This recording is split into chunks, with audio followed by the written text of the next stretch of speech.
Ang init.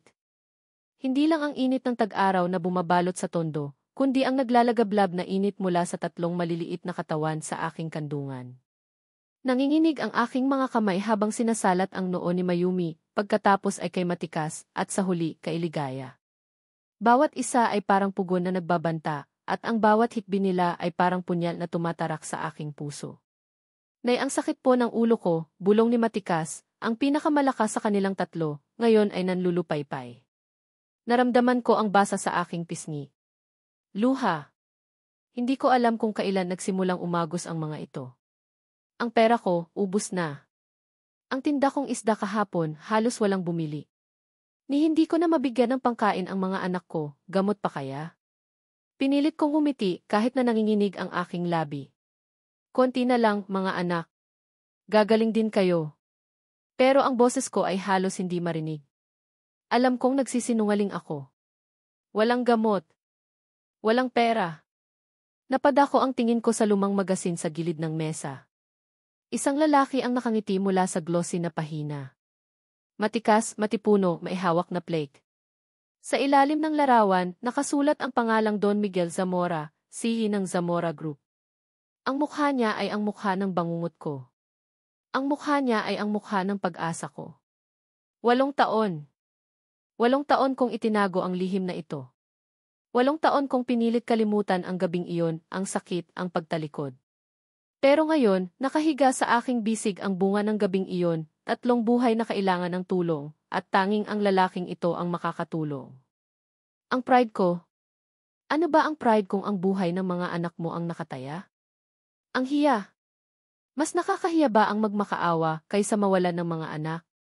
Bumangon ako, dahan-dahan para hindi magising ang mga bata. Nanginginig ang aking mga kamay habang hinahanap ang aking pinakaluma at pinakamalinis na damit. Kailangan kong lumabas.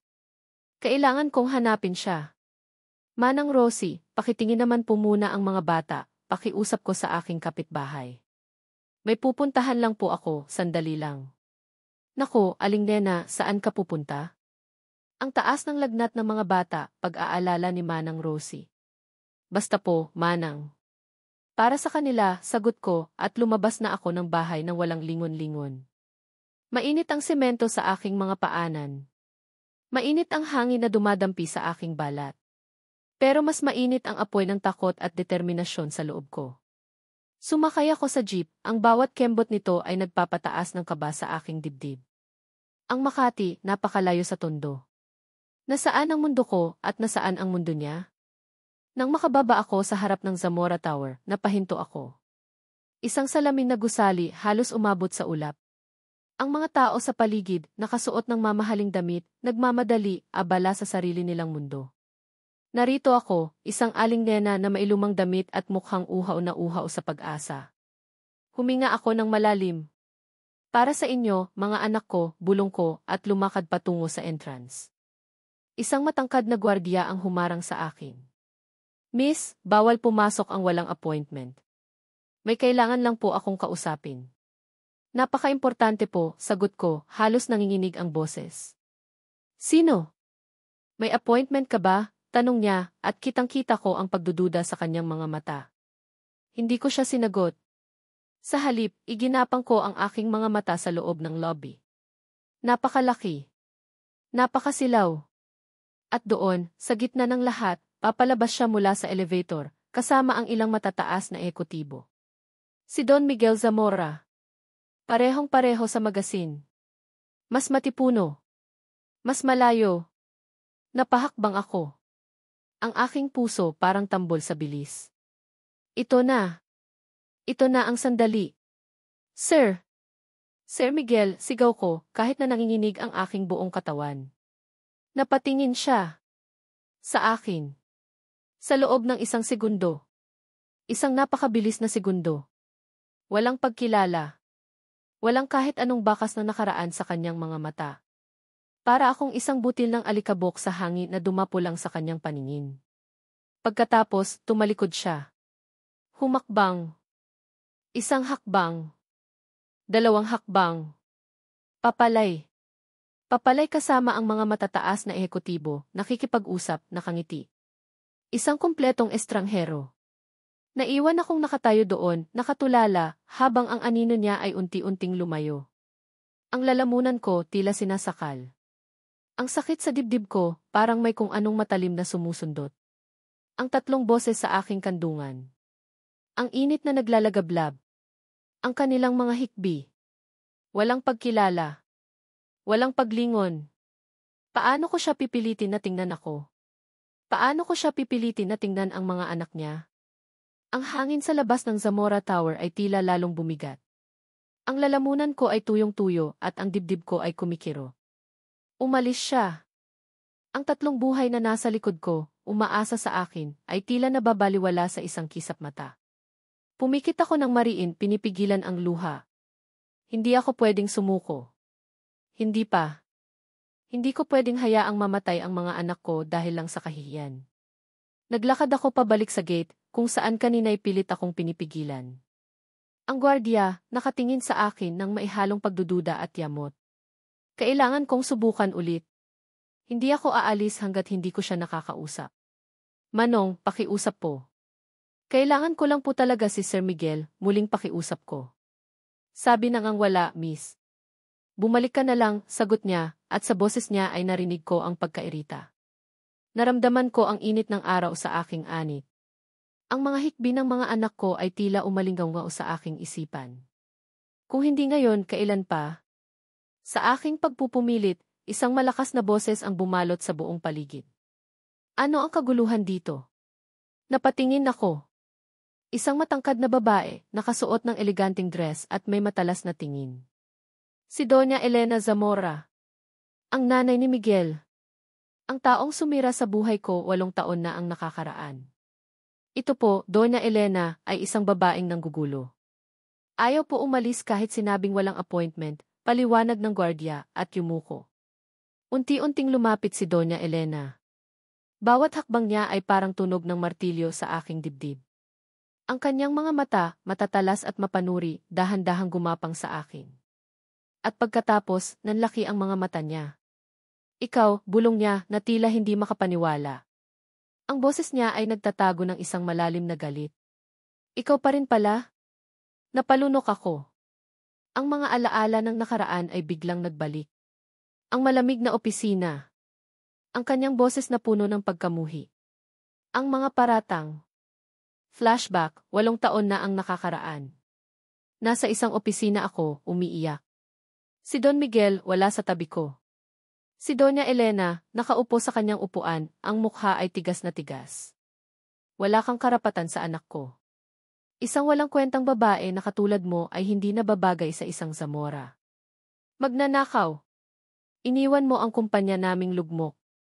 Hindi mo na siya makikita kailanman. Siguraduhin mong hindi ka na magpapakita sa amin. Ang mga salitang iyon ay parang laso na kumalat sa buong pagkatao ko, nag-iwan ng sugat na hindi na kailanman gumaling. Bumalik ako sa kasalukuyan. Ang kanyang mga salita ay nagdulot ng lamig sa aking mga buto. Bakit ka narito? May lakas ka pa ng loob magpakita pagkatapos ng lahat ng ginawa mo. Pagpapatuloy niya, ang kanyang boses ay tumataas na. Hindi ka ba nahihiya? Para kang basura na pinulot sa kalsada. Gusto mong kumuha ng pera sa anak ko, hindi ba? Akala mo ba'y makakalimutan ko ang pagtataksil mo sa amin? Sa pamilyang Zamora, naramdaman ko ang mga tingin ng mga taong dumadaan. Ang mga bulungan. Ang hiya. Pero ang galit sa loob ko ay unti-unting lumalaki. Hindi. Hindi ako basura. At hindi ito tungkol sa akin. Ito ay tungkol sa mga anak ko. Hindi po ako nanggugulo. May karapatan po ako pagtatangka kong magsalita. Karapatan? Anong karapatan? Wala kang karapatan, sigaw niya at iniwaksi ang kanyang kamay. Palayasin niyo siya. Huwag na huwag ninyo siyang papasukin ulit dito. Isa siyang scammer. Magnanakaw. Biglang may humawak sa aking braso. 2 gwardiya. Hinila nila ako papalabas ng gate. Ang aking mga tuhod ay nanghina, ngunit pinilit kong manatiling nakatayo. Bitawan niyo ako. May sasabihin ako, sigaw ko, ngunit ang boses ko ay halos nawawala sa ingay ng trapiko. Nagpupumiglas ako. Ang aking mga anak. Kailangan nila ako. Hindi ako pwedeng sumuko. Mula sa di kalayuan, nakita ko si Don Miguel. Papalabas siya ng gusali. Ang kanyang tingin ay nakatuon sa aming kinaroroonan, may halong pagtataka. Nakatingin siya sa akin. Sa mga anak ko. Naramdaman ko ang paglamig ng aking mga mata. Kung ito ang huling pagkakataon na makikita niya ako, kailangan kong ipahayag ang katotohanan. Ang pinakamahalagang katotohanan. Habang hinihila ako palayo ng mga gwardya, nilakasan ko ang aking boses sa kabila ng lahat ng sakit at kahihiyan. Ang bawat salita ay galing sa pinakamalalim na bahagi ng aking kaluluwa. Miguel. San Miguel Zamora. Huminto siya. Ang kanyang ulo ay dahan-dahang lumiko. Nakatingin na siya sa akin. Ngayon. Sa huling pagkakataon, nakatingin siya. May karapatan ang mga anak mo, sigaw ko, ang boses ko ay halos naputol sa huling salita. Ang sakit sa lalamunan ko ay hindi mahalaga. Ang importante, narinig niya.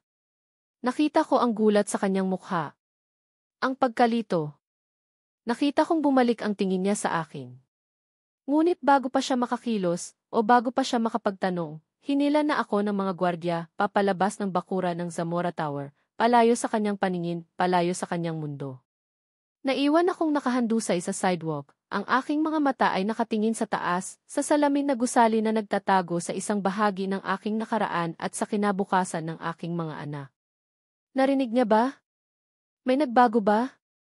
O tuluyan na niya akong tatalikuran? Ang mga salita ni Aling Nena ay parang kidlat na tumama sa akin. May karapatan ang mga anak mo. Umalingaw-ngaw iyon sa aking isip habang pinapanood ko siyang kalagkarin palayo ng mga gwardya. Sino siya? At bakit niya sinasabi iyon? Ang mga bata ang kanilang mukha, mayroong kakaibang pamilyar. Binalikan ko ang opisina, ngunit hindi na ako makapag-concentrate. Ang bawat numero sa spreadsheet, ang bawat ulat na nasa aking harapan, ay nagiging malabong larawan ng babae at ng 3 bata. Ang kanilang mga mata, ang mga tangos ng kanilang ilong, parang nakita ko na ang mga iyon noon, matagal na panahon. Nagmamadali kong tinawagan si Attorney Leo de la Cruz, ang aking personal na abogado at pinagkakatiwalaang kanang kamay. Leo, kailangan ko ng impormasyon tungkol sa isang babae, sabi ko, ang boses ko ay nagmamadali. Nena ang pangalan niya. Hindi ko sigurado ang apelyido. Nakita ko siya kanina sa labas ng opisina, may kasamang 3 bata. CJ, Sir Miguel. I'll get on it right away, tugon ni Leo, na tila sanay na sa biglaang utos ko. Habang naghihintay, nilapitan ako ng isang Zeo na sensakya. Hindi ko ito matukoy, pero mayroong pakiramdam na parang may malalim na koneksyon sa pagitan ng nakita ko at ng nakaraan ko. Ilang oras lang, bumalik si Leo. Sir Miguel, nakahanap po ako ng ilang impormasyon tungkol sa isang Aling Nena, nakamukha po ng description ninyo. Hawak niya ang isang folder. Binuksan ko iyon. Dati po siyang Sarah Cruz, sir. Isa siyang dating sekretarya dito sa Zamora Corporation, mga 8 taon na ang nakakaraan, patuloy ni Leo.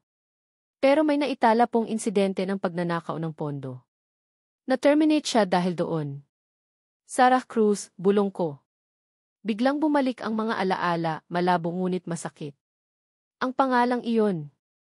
Flashback, isang gabi, matagal na ang nakalipas. Nasa rooftop kami ng isang lumang gusali, nakaupo sa gilid, nagtatawanan.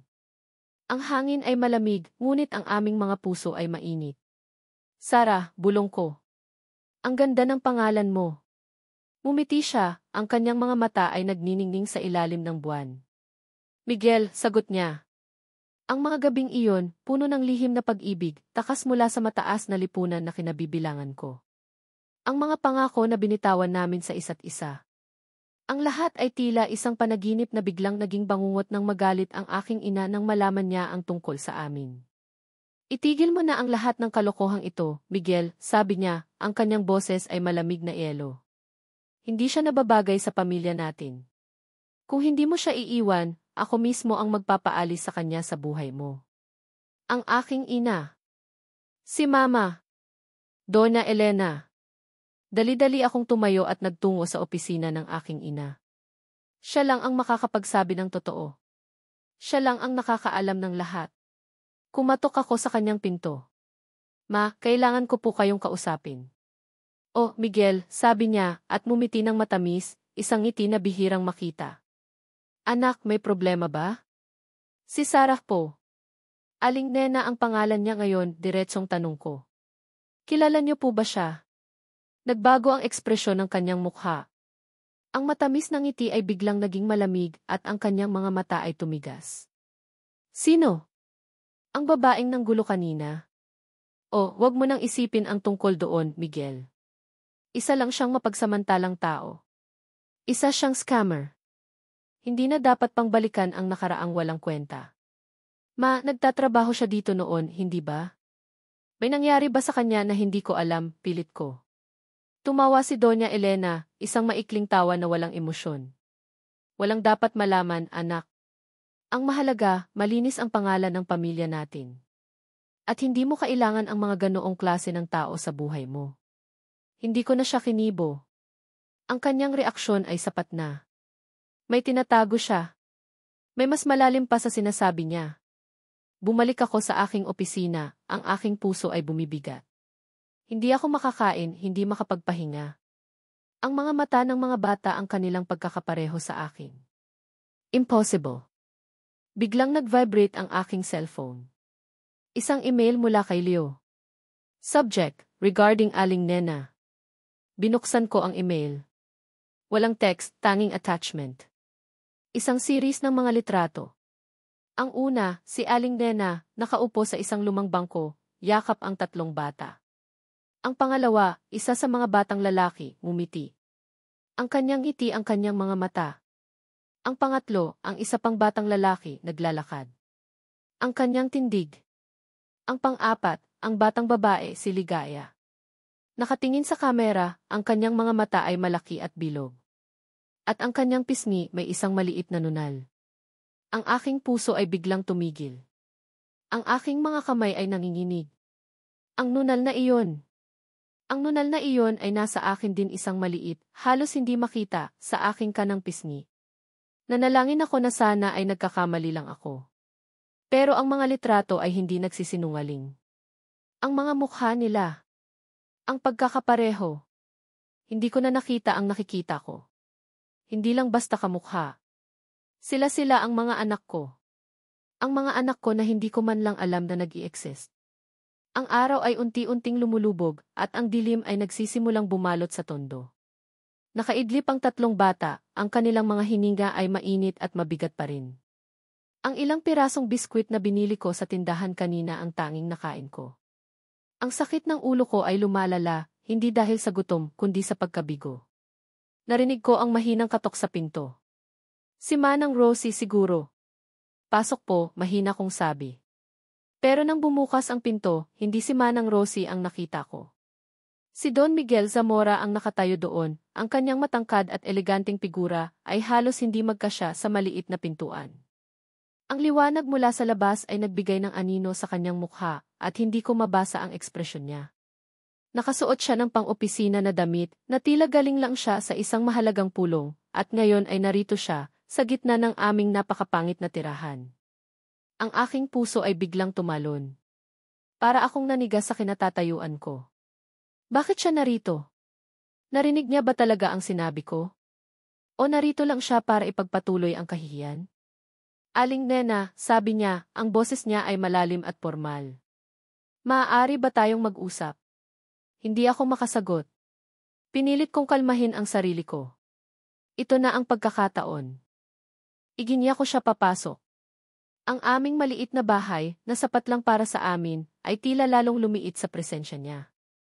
Ang mga gamit namin na luma at sira-sira ay parang nagmamalaki sa kanilang kahirapan. Kitang-kita ko ang pag-ikot ng kanyang tingin sa bawat sulok, ang kanyang noo ay nakakunot ng bahagya. Upo ka, mahina kong sabi at itinuro ang isang lumang upuan. Umupo siya at ang upuan ay bahagyang umugong sa ilalim ng kanyang biga. Ang hangin ay tila napuno ng tensyon. Nena, pagpapatuloy niya, sinabi mo kanina na may karapatan ang mga anak ko. Naramdaman ko ang kaba sa aking dibdib. Wala nang atrasan. Opo, sagot ko, ang aking boses ay matigas at determinadong pakinggan. Mga anak mo sila, Miguel. Sila sina Mayumi, Matikas at Ligaya. 8 taon na silang lumalaki nang walang kinikilalang ama. Nakita ko ang pagkabigla sa kanyang mukha. Tinitigan niya ang 3 bata na natutulog sa banig, ang kanyang tingin ay lumipat mula sa isa patungo sa isa pa. Ang kanilang mga mukha, payat at maputla, ay nagsasabi ng kanilang paghihirap. Ang mga bata sila Buddy. Hindi niya naituloy ang sasabihin niya. Opo, sagot ko ulit. Sila ang bunga ng gabing iyon, Miguel. Ang gabing kinalimutan mo. Bumuntong hininga siya. Kailangan ko ng patunay, Nena. Hindi ito biro. 3 buhay ito. Hindi ko alam na mayroon akong anak. Ang mga salita niya ay tumarak sa akin. Hindi niya alam. 8 taon akong naghirap, nag-isa, at hindi niya alam. Ano pa bang patunay ang kailangan mo? Tanong ko, ang galit ay unti-unting bumubukal sa aking boses. Tingnan mo sila, Miguel. Hindi mo ba nakikita ang sarili mo sa kanila? Ang mga mata ni Mayumi, ang mga pisngi ni Matikas, at ang maliit na nunal ni Ligaya, parehong-pareho sa iyo. Niyuko niya ang kanyang ulo. Huminga siya ng malalim. Kailangan ng psyche test, Nena. Hindi ko pwedeng basta na lang tanggapin ito nang walang ebidensya. Naramdaman ko ang pait sa aking lalamunan. Alam kong tama siya, ngunit ang paraan niya ng pagsasalita ay tila isang insulto. Para akong nanginginig sa galit, sa sakit, at sa pagkapahiya. Psyche test, tanong ko, may bahid ng panunuya. Sige, kung iyan ang gusto mo. Pero tandaan mo, Miguel, hindi ito laro. Buhay ito ng mga anak mo. At hindi ako naghahanap ng pag-ibig sa iyo. Ang kailangan ko lang ay tulong. Tulong para sa mga anak mo. Para mabuhay sila. Tumango siya. Nauunawaan ko. At handa akong tumulong. Bibigyan kita ng pera para sa kanilang pagpapagamot at pangangailangan. Pero kailangan nating gawin ang psyche test agad. Kumuha siya ng isang makapal na bundle ng pera mula sa kanyang wallet. Lumagapak iyon sa mesa. Napakalaking halaga para sa akin. Ang aking mga mata ay nanlaki. Gamitin mo ito para sa mga bata, sabi niya. At bukas, aayusin ko ang pagkuha ng samples para sa psyche test. Tinignan ko ang pera. Para sa mga anak ko. Ang kapwa manggagawa at kaibigan kong si Manang Rosie, na sa sandaling iyon ay kararating lamang at nakasilip sa pinto, ay nakita rin ang pera. Ang kanyang mga mata ay nagtataka, at ang kanyang tingin ay lumipat sa akin at kay Miguel. Kinuha ko ang pera, ang aking mga kamay ay nanginginig. Hindi dahil sa tuwa, kundi sa halo-halong emosyon. Galit, pighati at isang maliit na pag-asa. Tumayo si Miguel. Aalis na ako. Aalalahanin ko ang tungkol sa psyche test. Hindi ako sumagot. Tumalikod siya at lumabas ng pinto, iniiwan akong mag-isa sa dilim. Ang pera ay nasa aking kamay, mainit at mabigat. Nang makalabas siya, narinig ko ang bulungan ng mga kapitbahay. Naku, Aling Nena. Ang swerte mo. Nakakita ka ng datong. Ang ganda ng damit ni Sir. Bagay kayo, Aling Nena. Ang mga salitang iyon ay parang mga tinik na tumusok sa aking puso. Swerte. Datong? Hindi nila alam ang sakit na pinagdadaanan ko. Ang lahat ng kahihiyan. Niyakap ko ang aking mga anak, ang init ng kanilang katawan ay nagbigay sa akin ng lakas. Kailangan kong lumaban. Para sa kanila. Kahit ano pa ang sabihin ng iba. Kahit ano pa ang nararamdaman ko. Ang malalim na paghinga ni Ligaya sa tabi ko ay parang isang himig.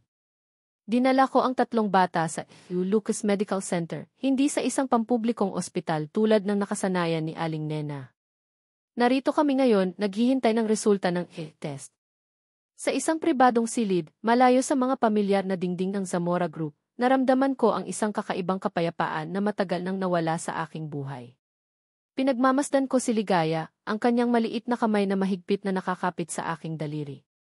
Mayumi at Matikas naman ay abala sa paglalaro ng ipad na binili ko. Ang mga mata nila, ang kanilang mga tawa, ang kanilang mga kilos, lahat ay sumisigaw ng Zamora. Nakita ko ang aking sarili sa kanila, ang aking mga magulang, ang aking lolo. Hindi na kailangan pa ng psyche test para malaman ko ang totoo. Pero kailangan ito para sa legalidad. Sir Miguel, tawag ng isang nurse. Handa na po ang mga bata para sa blood extraction.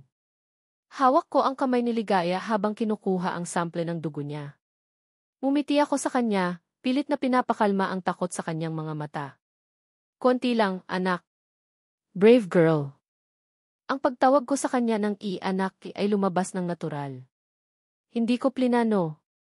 At nang lumabas iyon sa aking bibig, naramdaman ko ang kakaibang kirot sa aking dibdib, isang kirot na halo-halong pagsisisi at kagalakan. Pagsisisi kung gaano katagal ako naging bulag. Kagalakan dahil narito na sila ngayon. Nang matapos ang proseso, hinatid ko ang mga bata sa bahay ni Aling Nena. Dito, gusto kong kausapin si Manang Rosie. Kailangan kong malaman ang buong istorya. Ang buong istorya ng buhay ni Aling Nena. Si Manang Rosie, isang matandang babae na may mainit na ngiti at mapagkumbabang tindig, ay malugod akong tinanggap. Umupo kami sa labas ng kanilang bahay, sa ilalim ng isang lilim ng puno. Manang Rosie, gusto ko pong malaman ang tungkol kay Aling Nena, direkta kong sabi. Ang tungkol sa nakaraan niya. Bakit siya umalis sa trabaho niya noon? At bakit siya nag-iisa na nagtaguyod sa mga bata? Bumuntong hininga si Manang Rosie. Ay, Sir Miguel, ang batang iyan. Napakabait. Napakasipag. Pero napakarami niyang pinagdaanan. Nagsimulang magkwento si Manang Rosie. Ang bawat salita ay parang suntok sa aking dibdib. Dati po, masaya si Nena. Masigla. May trabaho pa po siya sa kumpanya ninyo. Sabi niya po noon, may nakilala siyang lalaki na mahal niya. Pero bigla na lang po, nawala siya. Nawalan siya ng trabaho. Napabalita pong nagnakaw siya ng pera, pero hindi ako naniwala. Kilala ko si Nena. Hindi niya gagawin iyon. Naalala ko ang sinabi ni Leo. Nagnanakaw ng pondo. Na-terminate. Hindi po totoo yan, sir, pagpapatuloy ni Manang Rosie, ang kanyang boses ay puno ng emosyon. May nagsabi lang po noon, may kakilala ako sa loob ng kumpanya ninyo, na may isang makapangyarihang tao daw po ang gustong tanggalin si Nena. Gusto siyang sirain. Dahil sa isang lihim na relasyon daw po. Ang di lihim na relasyon. Ito ba ang sa amin? Flashback, ang telepono ko, nagri-ring. Si Mama. Ang kanyang boses, puno ng galit. Miguel, alam ko ang tungkol sa babaeng iyon. Sarah, hindi ba? Kung hindi mo siya iiwan, sisiguraduhin kong wala na siyang babalikan. Wala na siyang trabaho, wala na siyang kahit ano. Hindi ako naniwala. Akala ko, nagbabanta lang siya. Pero ginawa niya pala. Ang aking ina. Si Donna Elena. Ang matigas niyang mukha. Ang kanyang pagkamuhi kay Nena kanina. Ang kanyang pagtanggi na sabihin ang totoo. Sir Miguel, nag-iisa po siyang nagtaguyod sa 3 bata. Walang-wala po siya. Ni minsan, hindi siya humingi ng tulong. Para lang po sa mga anak niya, tiniis niya lahat, dagdag ni Manang Rosie. Napakalaki ng pagbabago sa kanya. Dati, puno siya ng pag-asa. Ngayon parang tinanggalan na siya ng lahat. Ang pagsisisi ay unti-unting lumamon sa akin. Ako ang may kasalanan. Ako ang dahilan ng paghihirap niya. Kung naging matapang lang ako noon. Kung ipinaglaban ko siya. Habang pauwi ako, tumunog ang aking cellphone. Number ng ospital. Sir Miguel, natapos na po ang fit test. Available na po ang resulta, sabi ng nurse. Kinabahan ako. Kahit alam ko na. Nang buksan ko ang email, doon nakasulat, malinaw at hindi maitatanggi, positive. Si Mayumi, matikas at ligaya. Sila ang mga anak ko. Ang mga anak ko na 8 taon kong pinabayaan. Naramdaman ko ang matinding sakit sa aking dibdib. Ang lahat ng pagdurusa ni Aling Nena, ang lahat ng kanyang sakripisyo, ay nasa akin. Dali-dali akong bumalik sa Zamora Tower. Nanginginig ang aking mga kamay habang binubuksan ang pinto ng opisina ni Doña Elena. Nakaupo siya doon, nagbabasa ng dyaryo.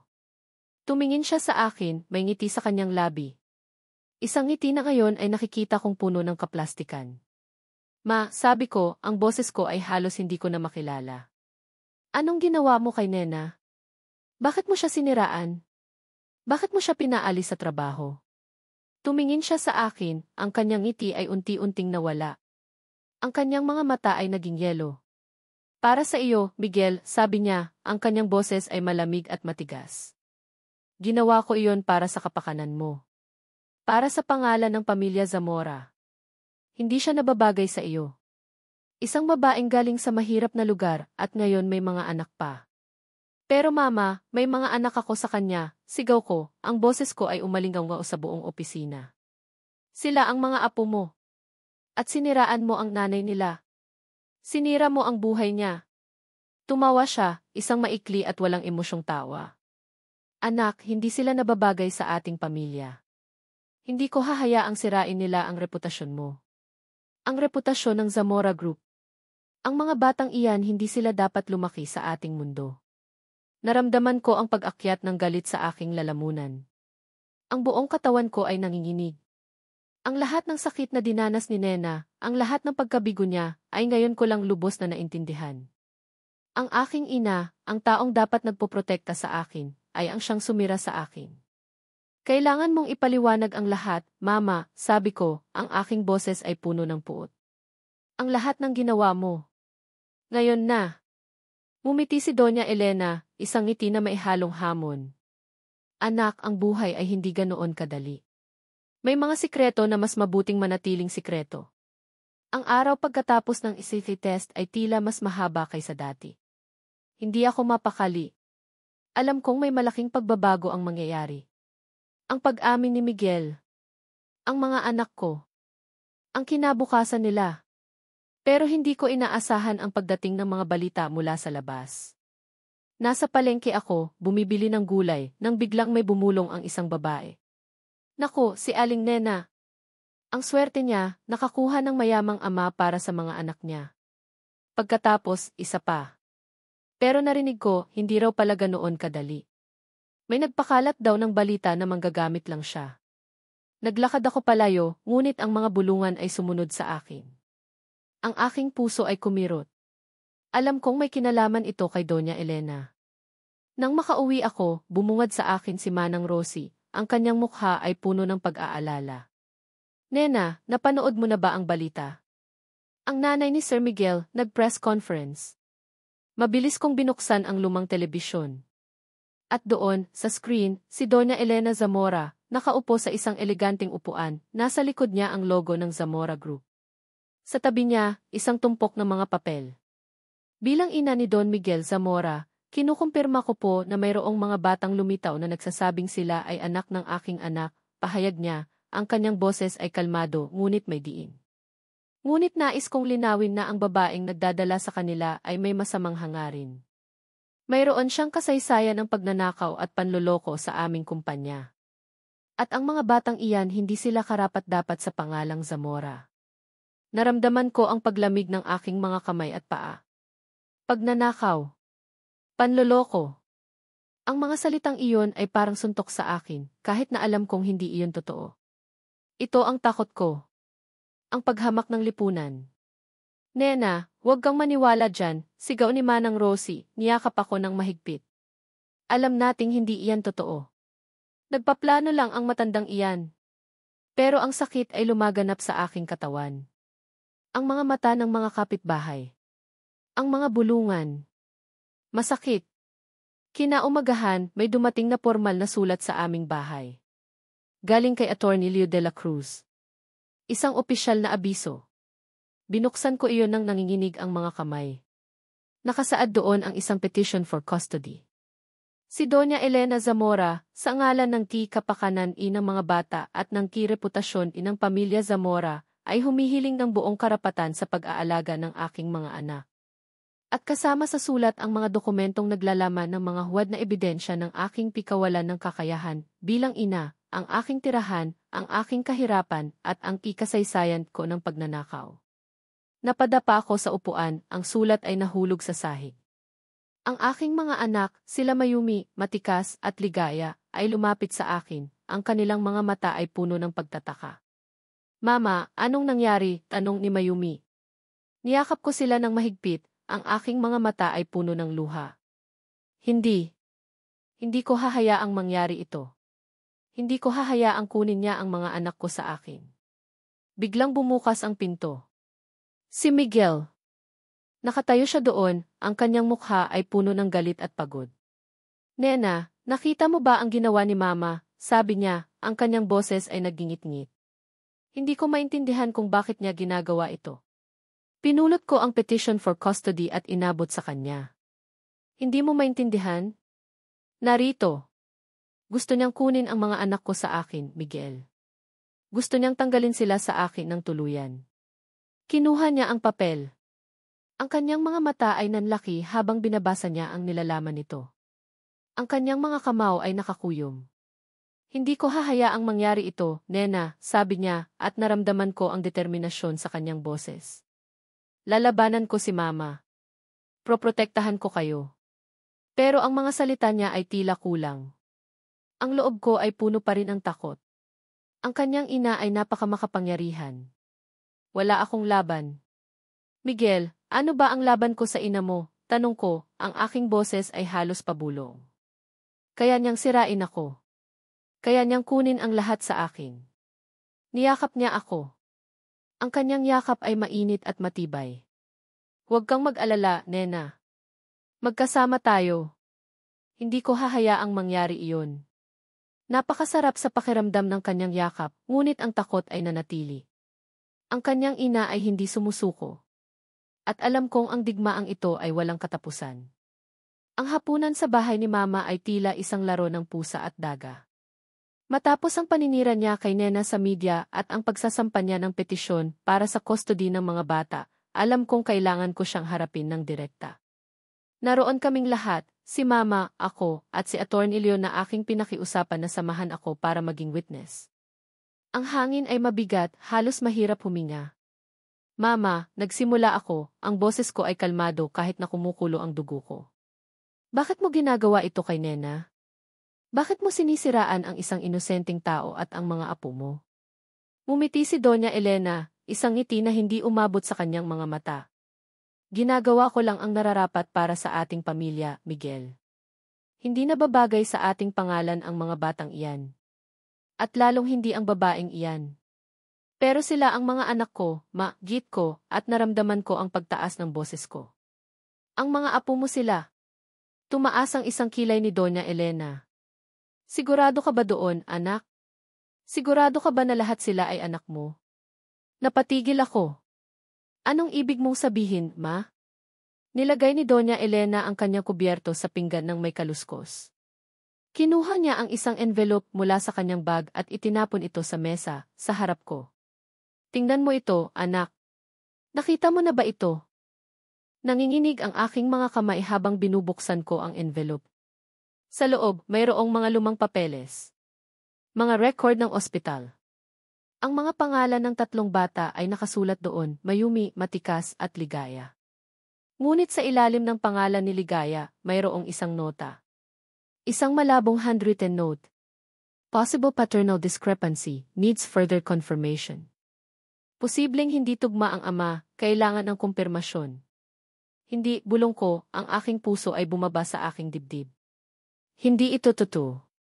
Oh, totoo iyan, anak, sabi ni Doña Elena, ang kanyang boses ay puno ng pananagumpay.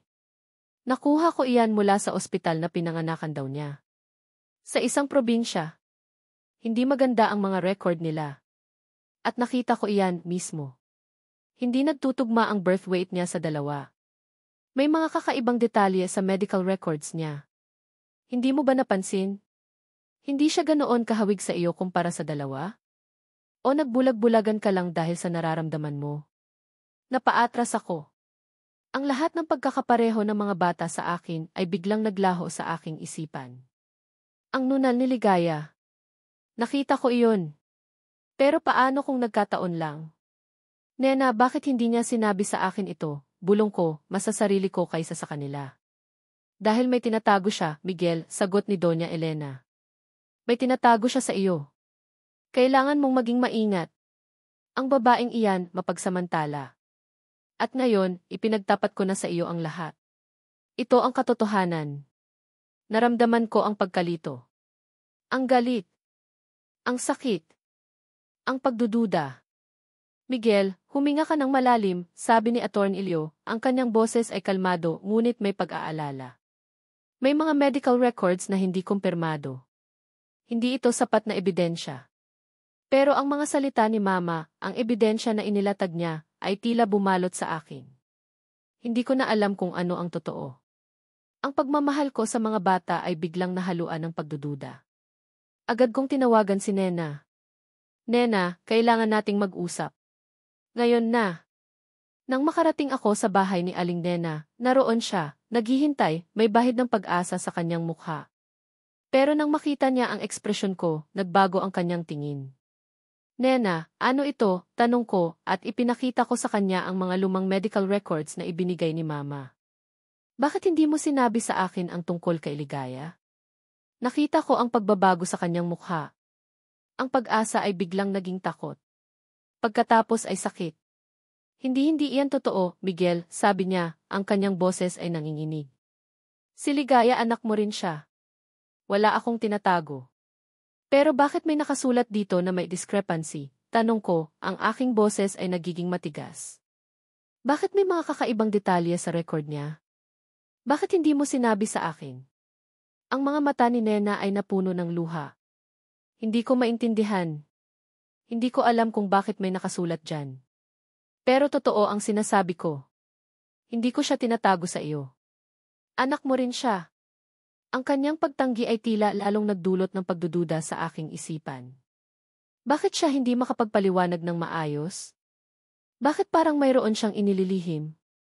Kailangan ko ng paliwanag, Nena, sabi ko, ang aking boses ay puno ng sakit. Hindi ko maintindihan. Ang lahat ng ito, ang lahat ng nangyayari, kailangan ko ng oras para mag-isip. Tumalikod ako. Ang aking puso ay mabigat. Hindi ko alam kung ano ang paniniwalaan.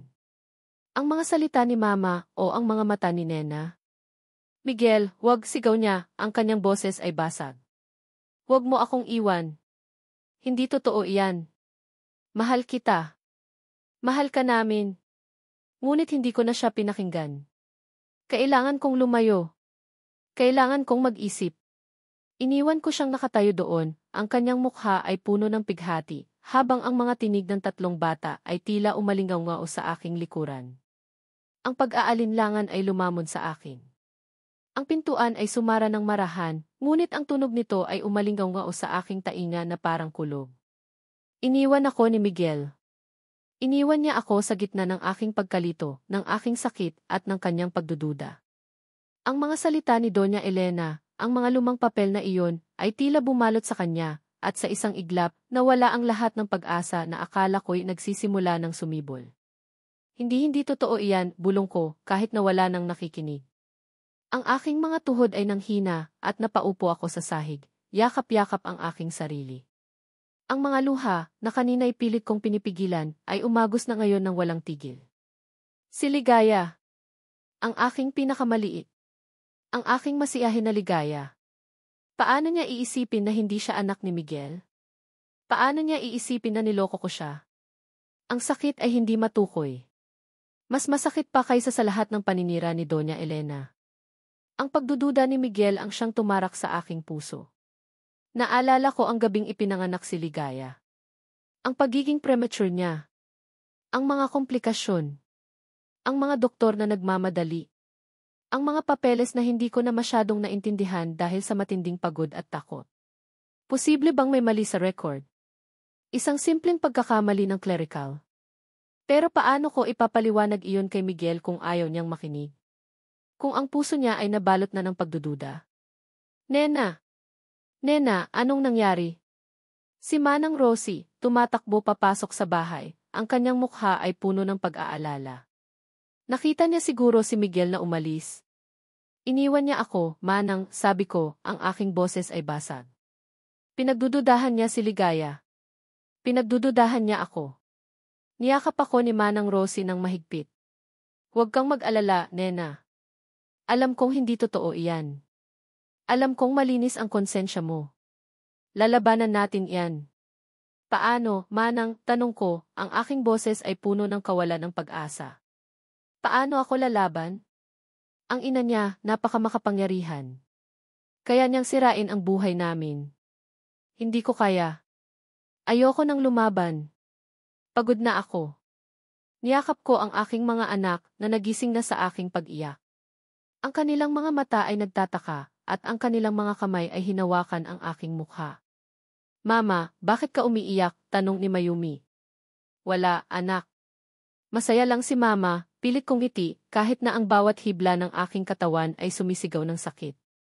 Sa mga sandaling iyon, isang desisyon ang nabuo sa aking isipan. Kung ang pagiging malapit namin kay Miguel ay nagdudulot lamang ng sakit at gulo, kung ang presensya namin ay nagpapahirap sa kanya, mas mabuting lumayo. Mas mabuting kalimutan na lang ang lahat. Para sa kapakanan niya. At para sa kapakanan ng mga anak ko na hindi dapat lumaki sa gitna ng gulo at away. Manang, aalis po kami, sabi ko, ang aking boses ay matigas at determinadong pakinggan. Aalis kami sa Manila. Lalayo kami. Hindi na kami magpapakita sa kanila. Nena, huwag, pagtutol ni Manang Rosie. Huwag kang sumuko. Hindi ito ang sagot. Ito lang ang paraan, Manang, sagot ko. Para hindi na siya mahirapan. Para hindi na kami maging problema. At para sa mga anak ko, para makahanap kami ng kapayapaan. Kinuha ko ang lumang bagahe sa ilalim ng kama. Nagsimula akong mag-impake ng aming mga gamit. Ang mga lumang damit. Ang ilang laruan ng mga bata. Ang mga larawan namin. Ang lahat ng mayroon kami. Sa kabilang dako ng Manila, sa isang marangyang mansyon, nakaupo si Doña Elena sa kanyang silid, umiinom ng kape. Ang kanyang mukha ay may bahid ng kasiyahan. Sa wakas, bulong niya sa sarili. Sa wakas, matatapos na ang lahat ng kalokohang ito. Hindi na sila magiging problema. Ang mga basura ay dapat manatili sa kanilang basurahan. Hindi niya alam na ang kanyang mga salita ay nagdulot ng matinding sakit sa isang ina na handang isakripisyo ang lahat para sa kanyang mga anak. Nagpatuloy ako sa pag-iimpake, ang aking puso ay mabigat. Ang mga bata ay naglalaro sa gilid, walang kamalay-malay sa bigat ng aming sitwasyon. Si Mayumi matikas at ligaya. Ang aking mga anghel. Mama, saan po tayo pupunta? Tanong ni Ligaya, ang kanyang malalaking mata ay nakatingin sa akin. Sa isang lugar na masaya tayo, anak, sagot ko, pilit nang umiti. Nang matapos ako sa pag-iimpake, naramdaman ko ang pagod. Ang aking katawan ay nanghihina. Ang aking isip ay tila lumulutang. Biglang, isang malakas na ubo ang narinig ko. Mula kay Ligaya. Napatingin ako sa kanya. Ang kanyang mukha ay maputla. Ang kanyang mga labi ay kulay ube. Ang kanyang hininga ay mabigat at hirap. Ligaya, bulong ko at lumapit sa kanya. Hinawakan ko ang kanyang noo. Mainit. Mas mainit pa kaysa dati. Mama, ang sakit po ng tiyan ko, bulong niya, at pagkatapos ay bumagsak siya sa aking bisig, walang malay. Ligaya, sigaw ko, ang aking puso ay biglang tumigil. Ang bagahe ay nahulog sa sahig. Ang lahat ng plano ko ay biglang naglaho. Ang pag-alis ko sa bahay ni Nena ay nag-iwan ng malaking butas sa aking dibdib. Ang pagdududa tungkol kay Ligaya ay tila laso na kumalat sa aking isipan, at ang mga salita ni Mama ay umalingaw-ngao sa aking tainga. Hindi ako makatulog. Hindi ako makakain. Ang lahat ay tila nawalan ng kulay. Nagmaneho ako ng walang direksyon, ang aking isip ay puno ng gulo. Ganoon ang aking kalagayan nang biglang tumunog ang aking cellphone. Isang hindi pamilyar na numero. Hello, sagot ko, ang boses ko ay pagod. Sir Miguel. Ito po si Manang Rosie. Si Ligaya po. Nasa ospital po kami. Mataas po ang lagnat niya at nahihirapan po siyang huminga. Ang boses ni Manang Rosie ay puno ng pagkabahala at takot. Napatigil ang aking mundo. Ligaya? Ang maliit na Ligaya? Aling Nena? Nasaan si Nena? Tanong ko, ang aking puso ay biglang bumilis. Narito po siya, sir. Umiiyak po. Hindi po namin alam ang gagawin, sagot ni Manang Rosie. Anong ospital? Tanong ko at agad kong pinaandar ang sasakyan. Philippine General Hospital po, sabi niya. Hindi na ako nag-aksaya ng oras. Minaneho ko ang sasakyan ng mabilis, halos lumipad sa kalsada. Ang pagdududa ko kay Ligaya ay biglang naglaho. Ang tanging nasa isip ko ay ang kanyang maliit na mukha, ang kanyang mga mata, ang kanyang ngiti. Anak ko siya. Anak ko siya, ano man ang sabihin ng iba. Nang makarating ako sa ang emergency room ay puno ng tao. Nakita ko si Aling Nena, nakaupo sa isang silya, ang kanyang mukha ay maputla at puno ng luha. Si Manang Rosie ay nasa tabi niya, inaalalayan siya. Nena, tawag ko. Nag-angat siya ng tingin. Ang kanyang mga mata ay puno ng sakit at pagod. Miguel, bulong niya at tumayo siya. Si Ligaya nasa loob pa. Pumasok ako sa emergency room. Nakita ko si Ligaya, nakahiga sa isang kama, may nakakabit na oxygen mask sa kanyang mukha. Ang kanyang maliit na katawan ay nanginginig. Ang kanyang mga labi ay kulay ube. Ang kanyang hininga ay mabigat. Naramdaman ko ang matinding sakit sa aking dibdib. Ang lahat ng pagdududa ko ay biglang naglaho. Ang tanging nararamdaman ko ay pagmamahal at takot. Takot na mawala siya. Pagkatapos ng ilang minuto, lumabas ang doktor. Doktor, anong nangyari sa anak ko? Tanong ko, ang aking boses ay nanginginig. Acute bronchiolitis po, sir, paliwanag ng doktor. May infection po sa kanyang baga. Medyo malala po ang kaso niya dahil sa kanyang edad at sa kanyang kalusugan. Kailangan po niya ng agarang gamot at obserbasyon. Pero may kinalaman po ba ito sa kanyang medical records noon? Sa birth records niya, tanong ko, ang aking boses ay puno ng pag-asa na sana ay hindi totoo ang sinabi ni Mama. Umiling ang doktor. Wala po, sir. Ang kondisyon po niya ngayon ay isang respiratory infection. Hindi po ito konektado sa anumang genetic issues o sa kanyang birth records. Ang mahalaga po ngayon ay ang kanyang paggaling. Naramdaman ko ang pagbagsak ng aking balikat. Ang mga salita ng doktor ay parang isang malaking bato na bumagsak sa aking dibdib. Si Mama. Niloko niya ako. Pinaniwala niya ako sa kasinungalingan. Biglang bumukas ang pinto ng emergency room. Si Doña Elena Zamora. Nakasuot siya ng mamahaling damit, ang kanyang mukha ay puno ng pag-aalala, ngunit sa kanyang mga mata ay may bahid ng pananagumpay. Miguel, anong nangyari? Tanong niya at lumapit sa akin. Ang batang iyan anong nangyari? Tumingin ako sa kanya, ang aking mga mata ay puno ng galit. Mama, tama na. Tama na ang lahat ng kasinungalingan mo. Anong sinasabi mo, anak? Tanong niya, ang kanyang boses ay kalmado, ngunit may bahid ng pagtataka. Alam ko na ang lahat, ma, sabi ko, ang aking boses ay matigas. Ang tungkol kay Nena. Ang tungkol sa pagkasira ng buhay niya. At ang tungkol sa mga peking papeles na ibinigay mo tungkol kay Ligaya. Nanlaki ang mga mata ni Doña Elena. Ang kanyang mukha ay biglang namutla. Hindi ko hahayaang sirain mo pa ang buhay ng mga anak ko, ma, sabi ko, ang aking boses ay puno ng determinasyon. Sila ang mga anak ko. At proprotektahan ko sila. Hindi ko hahayaang kunin mo sila sa akin. Miguel, huwag kang magpadala sa emosyon mo, sigaw niya, ang kanyang boses ay tumataas na. Hindi mo sila kilala. Hindi mo alam ang totoo. Alam ko ang totoo, ma, sagot ko. Ang totoo ay mahal ko sila.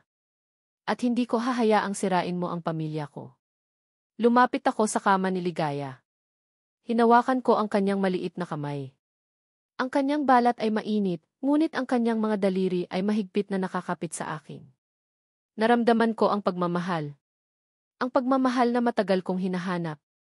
Tumingin ako kay Doña Elena. Mama, tapos na ang laro mo. Hindi ko hahayaang manalo ka. Nanginginig ang kanyang katawan. Ang kanyang mga mata ay puno ng galit. Kung ganoon ang gusto mo, Miguel, sabi niya, ang kanyang boses ay puno ng puot. Kung pipiliin mo ang mga basurang iyan kaysa sa iyong pamilya, kung pipiliin mo ang babaeng iyan kaysa sa akin kung ganoon, wala ka ng karapatan sa pangalan ng Zamora. Tatanggalin ko ang lahat ng mana mo. Sisirain ko ang reputasyon mo. Hindi ka na magiging bahagi ng pamilya Zamora. Ang paggaling ni Ligaya ay parang isang himala. Unti-unti, bumalik ang kanyang sigla, ang kanyang mga tawa, at ang kanyang maliliit na kamay na mahigpit na humahawak sa aking daliri. Sa bawat paghinga niya, naramdaman ko ang pagbalik ng pag-asa sa aking puso. Ngunit sa kabila ng kagalakan, nanatili ang butas na iniwan ng pagdududa ni Miguel.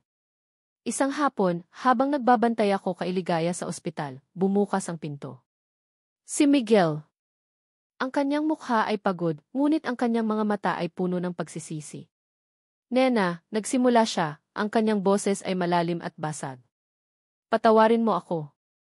Patawarin mo ako sa lahat ng pagdududa ko. Sa lahat ng sakit na naidulot ko sa iyo. Sa pagtalikod ko sa iyo noong kailangan mo ako. Sa pagdududa ko kay Ligaya. Lumapit siya sa akin at lumuhod sa harap ko. Ang kanyang mga mata ay puno ng luha. Nena, alam kong wala akong karapatan na humingi ng tawad. Alam kong napakarami kong pagkukulang. Pero nakiusap ako sa doktor. Sinabi niya sa akin ang totoo. Walang mali kay Ligaya. Ang lahat ng sinabi ni Mama kasinungalingan lang. Naramdaman ko ang kirot sa aking dibdib. Ang sakit ng nakaraan. Ang lahat ng paghihirap na dinanas ko. Ang lahat ng kahihiyan. Ang lahat ng pagdududa. Miguel, sabi ko, ang aking boses ay nanginginig. Napakasakit ng lahat ng ginawa mo. Ng lahat ng ginawa ng ina mo. 8 taon akong nag-iisa. 8 taon akong nagdusa. At ngayon, pagkatapos ng lahat, gusto mong bumalik? Hindi ko lang gustong bumalik, Nena, sabi niya, at hinawakan niya ang aking mga kamay. Gusto kong bumawi. Gusto kong maging ama sa mga anak ko. Gusto kong maging pamilya tayo. Alam kong mahirap. Alam kong napakarami kong kailangang patunayan. Pero handa akong gawin ang lahat. Handa akong ipaglaban kayo. Handa akong harapin ang lahat ng pagsubok. Tiningnan ko ang kanyang mga mata. Nakita ko ang sinseridad. Nakita ko ang pagmamahal. Nakita ko ang pagsisisi. Ang puso ko ay nag-aalinlangan. Ang isang bahagi ko ay gustong yakapin siya. Ang isa naman ay gustong itulak siya palayo. Ngunit nang makita ko si Ligaya, mahimbing na natutulog, isang desisyon ang nabuo sa aking isipan. Hindi ito tungkol sa akin. Hindi ito tungkol sa sakit ng nakaraan. Ito ay tungkol sa kinabukasan ng mga anak ko.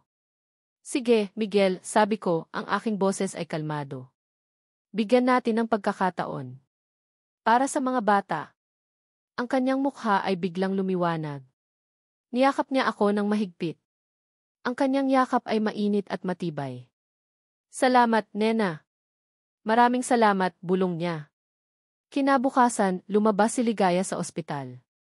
At sa halip na bumalik sa Tondo, dinala kami ni Miguel sa isang mas malaking bahay, sa isang mas ligtas na lugar. Hindi ito kasing yaman ng mansyon ng mga Zamora, ngunit ito ay malinis, maluwag, at may bakuran para makapaglaro ang mga bata. Dito muna kayo, sabi ni Miguel. Aayusin ko ang lahat.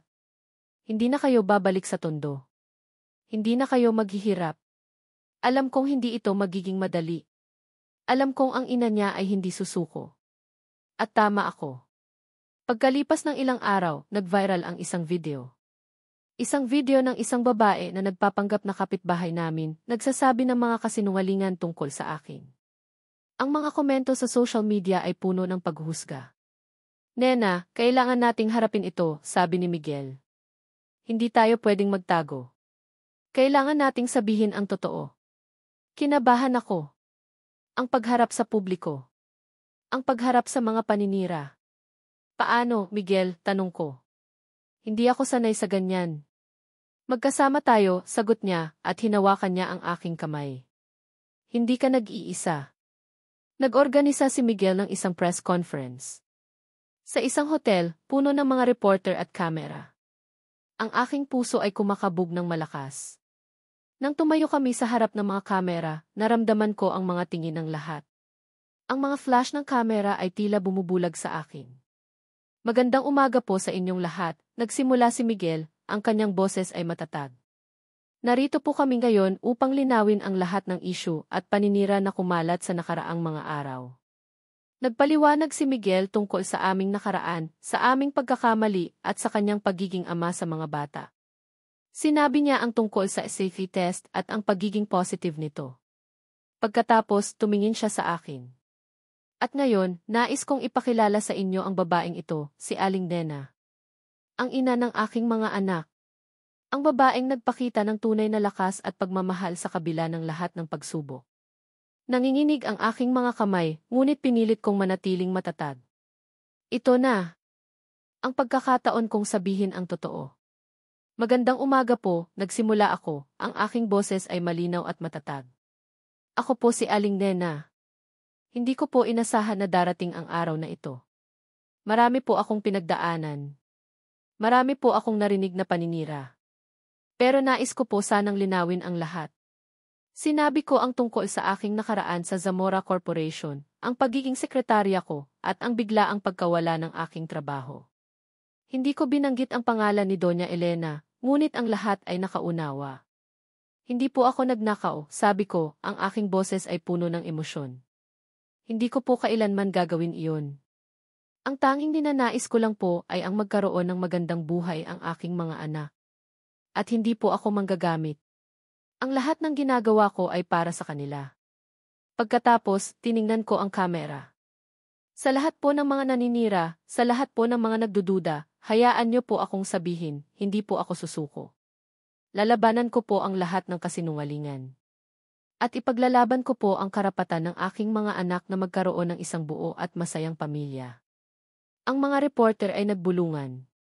Ang mga flash ng kamera ay lalong dumami. Sa isang malaking screen sa likod ng mga reporter, nakita ko ang mukha ni Doña Elena. Nakaupo siya sa kanyang opisina, nanonood ng live broadcast. Ang kanyang mukha ay puno ng galit. Ang kanyang mga mata ay nanlilisik. Alam kong galit na galit siya. Alam kong hindi niya matanggap ang lahat ng nangyayari. Ngunit sa pagkakataong ito, naramdaman ko ang isang kakaibang lakas. Hindi na ako natatakot. Hindi na ako nagtatago. At ngayon, mayroon pa akong isang bagay na nais sabihin, sabi ko, at tumingin ako kay Miguel. Sa lahat ng pagsubok na ito, natutunan ko ang halaga ng pagpapatawad. At natutunan ko ang halaga ng pagmamahal. Mahal ko po si Miguel. At mahal ko po ang aming mga anak. At magkasama po kaming lalaban para sa aming pamilya. Niyakap ako ni Miguel ng mahigpit. Ang mga reporter ay nagpalakpakan. Ngunit sa gitna ng lahat ng ito, nakita ko ang isang text message sa cellphone ni Miguel. Mula kay Doña Elena. Miguel, hindi pa tapos ang laban. Mayroon pa akong isang sikreto na sisira sa lahat ng pinaghirapan mo. Ang sikreto ng pamilya Zamora. Kung hindi mo sila iiwan, sisiguraduhin kong babagsak ang lahat ng pinaghirapan mo. Ang mensahe ni Mama ay umalinggaw sa aking isipan, mayroon pa akong isang sikreto na sisira sa lahat ng pinaghirapan mo. Nanginginig ang aking mga kamay nang ibaba ko ang cellphone. Hindi ito tungkol sa akin. Hindi ito tungkol sa pera o reputasyon. Ito ay tungkol sa kapakanan ng pamilya Zamora at sa kakayahan ni Mama na sirain ang lahat para makuha ang gusto niya. Anong problema, Miguel? Tanong ni Nena, ang kanyang mga mata ay puno ng pag-aalala. Nakita niya ang pagbabago sa ekspresyon ko. Ipinakita ko sa kanya ang text message. Ang kanyang mukha ay namutla habang binabasa niya ito. Ang sikreto ng pamilya Zamora, bulong niya. Anong ibig niyang sabihin? Hindi ko alam, Nena, sagot ko, ang aking boses ay puno ng pagkabahala. Pero kung galing kay Mama, alam kong malaki ito. Kaya niyang sirain ang lahat. Agad kong tinawagan si Attorney Leo. Ipinaliwanag ko sa kanya ang sitwasyon. Sir Miguel, delikado po ito, sabi ni Leo, ang kanyang boses ay seryoso. Kung mayroon niyang malaking sikreto ang pamilya Zamora na makakaapekto sa kumpanya, at ilalabas iyon ni Doña Elena, maaaring ang bumagsak ang lahat. Napakasakit ng pagpipilian. Ang lahat ng pinaghirapan ko, ang lahat ng minana ko, ang reputasyon ng aking pamilya, o ang pamilyang ayon ko lang natagpuan. Hayaan mo siyang gawin ang gusto niya, sabi ni Nena, ang kanyang boses ay puno ng determinasyon. Huwag mo kaming iwan, Miguel. Hindi mahalaga ang pera o pangalan. Ang mahalaga, magkasama tayo. Tumingin ako sa kanyang mga mata. Nakita ko ang lakas. Nakita ko ang pagmamahal. At sa sandaling iyon, alam kong ano ang aking pipiliin. Hindi ko kayo iiwan, Nena, sabi ko, ang aking boses ay matatag. Ano man ang mangyari, lalabanan natin ito ng magkasama. Kinaumagahan, nakatanggap kami ng isang imbitasyon mula kay Doña Elena. Isang key family council meeting sa kanilang mansyon. Alam kong ito ang huling pagtutuos. Nang makarating kami sa mansyon, bumungad sa amin ang isang malaking hapagkainan, puno ng mga kamag-anak. Nakaupo si Mama sa dulo ng mesa, ang kanyang mukha ay tigas na tigas.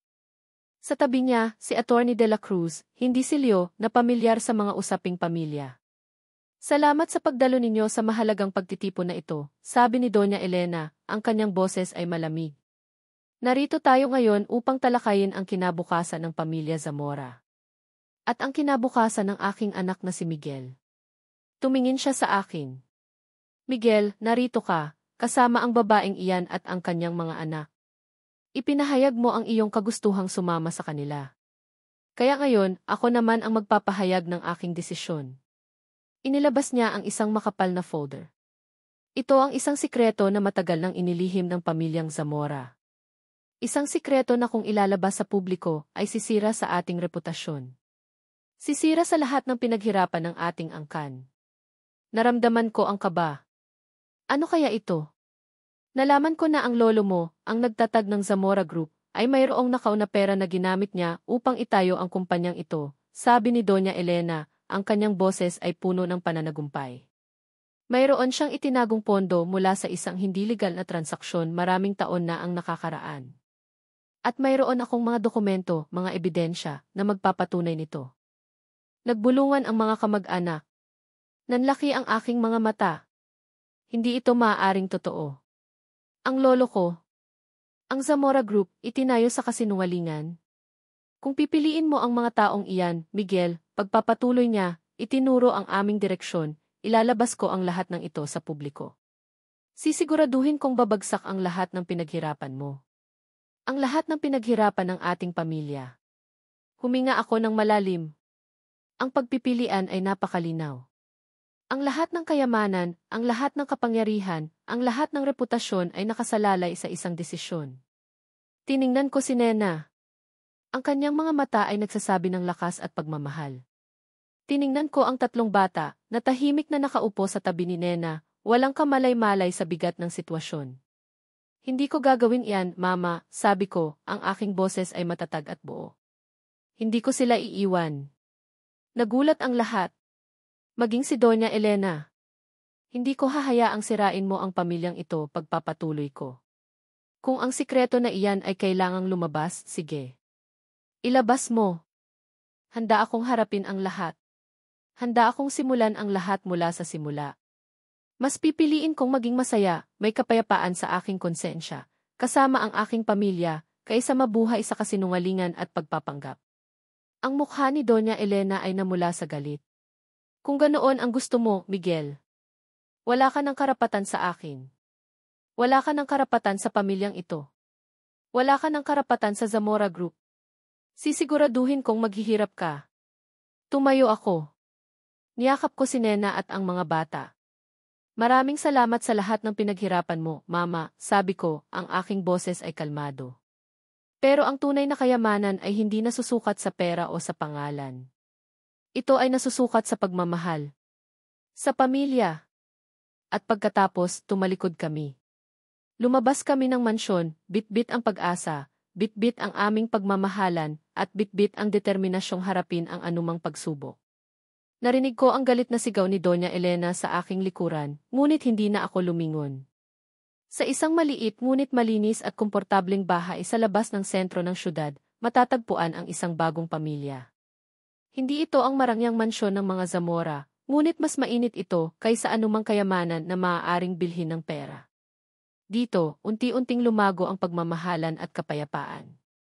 Si Mayumi, matikas, at ligaya ay masiglang nagtatakbuhan sa maliit na bakuran, ang kanilang mga tawanan ay parang musika sa pandinig ni Nena.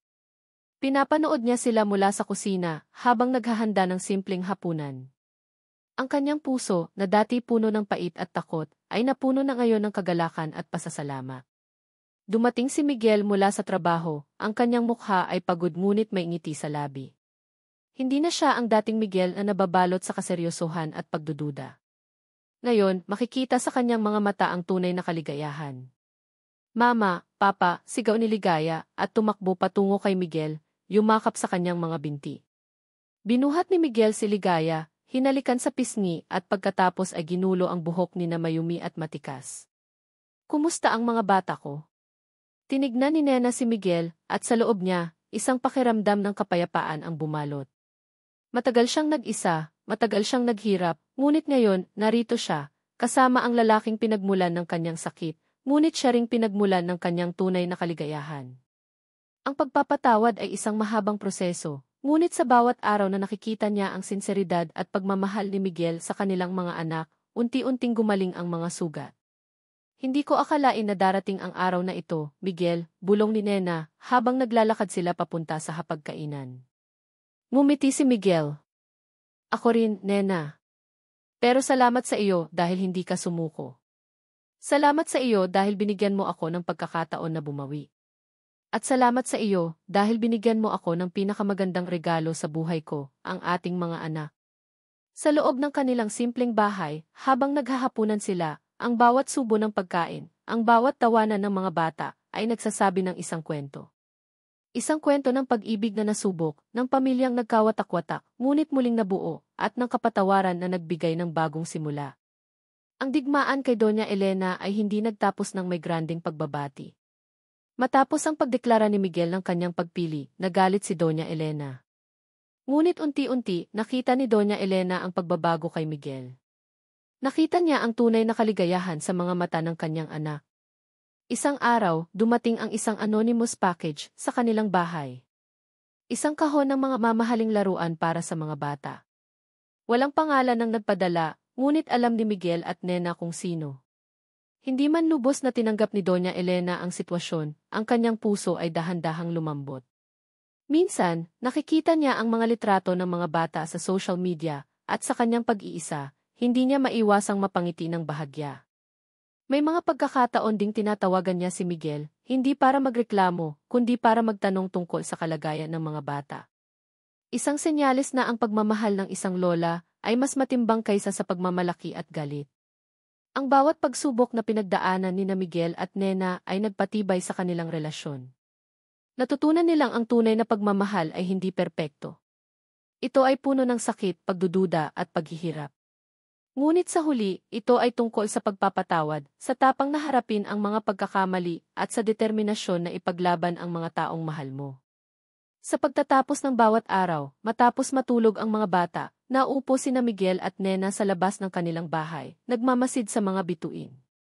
Magkahawak ang kanilang mga kamay, ang kanilang mga puso ay puno ng pasasalamat. Salamat, Nena, bulong ni Miguel. Salamat, Miguel, sagot ni Nena. Ang kanilang kwento ay hindi lang tungkol sa pagmamahalan ng dalawang tao, kundi tungkol sa pagmamahal ng isang pamilya. Isang pamilya na nabuo sa gitna ng unos, nagpatuloy sa kabila ng lahat ng pagsubok, at sa huli ay nakahanap ng liwanag at pag-asa. At sa bawat tawa ng mga bata, sa bawat haplos ng hangin, at sa bawat sikat ng araw sa kanilang bakuran, sumisibol ang isang bagong simula, isang patunay na ang pag-ibig, sa tunay nitong anyo, ay laging mananaig.